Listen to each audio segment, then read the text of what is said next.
মঙ্গলবার বাংলাদেশ কোস্ট গার্ডের মিডিয়া কর্মকর্তা লেফটেন্যান্ট কমান্ডার হারুনুর রশিদ জানান, সুন্দরবনের মান্দারিয়া চরে ভারতীয় কর্তৃপক্ষ জোরপূর্বক ৭৫ বাংলাদেশি ও ৩ ভারতীয় মুসলিমকে পুশিন করেছে। গত ৯ মে ভোররাতে তাদের গোপনে সুন্দরবনে রেখে যায় ভারতীয় বাহিনী।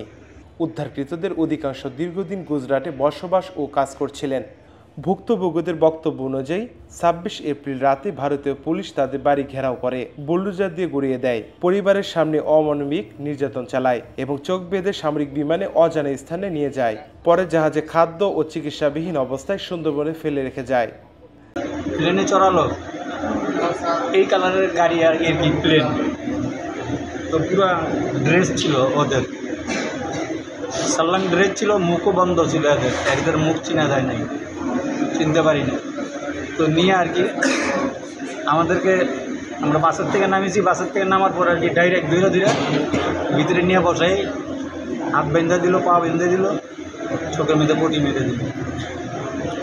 ওইটুকুই আমরা বলতে পারি, যে তারপরে কোন দিক দিয়ে আনিছে, কোন দিক দিয়ে কী করেছে না করেছে কিছু বলতে পারি। তাদের পরিবারের সদস্যদের বর্তমান অবস্থা অজানা। বিসমিল্লাহির রহমানির রহিম। প্রিয় সাংবাদিক ভাইয়েরা, আসসালামু আলাইকুম, শুভ সন্ধ্যা।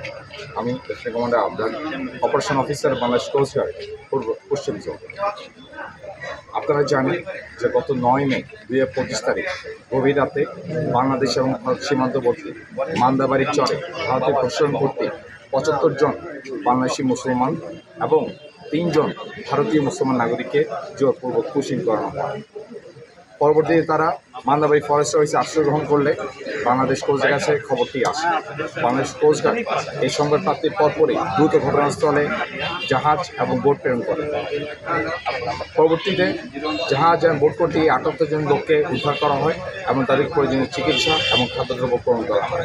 ১০ মে কোস্ট গার্ড উদ্ধার করে তাদের খাদ্য ও চিকিৎসা সহায়তা দেয়। রবিবার সাতক্ষীরা শ্যামনগর থানায় আইনি প্রক্রিয়ার জন্য হস্তান্তর করা হয়। ঘটনায় বাংলাদেশ ভারত সম্পর্কে নতুন উত্তেজনা তৈরি হয়েছে। নাফিল লিখসান, দৃষ্টি ২৪।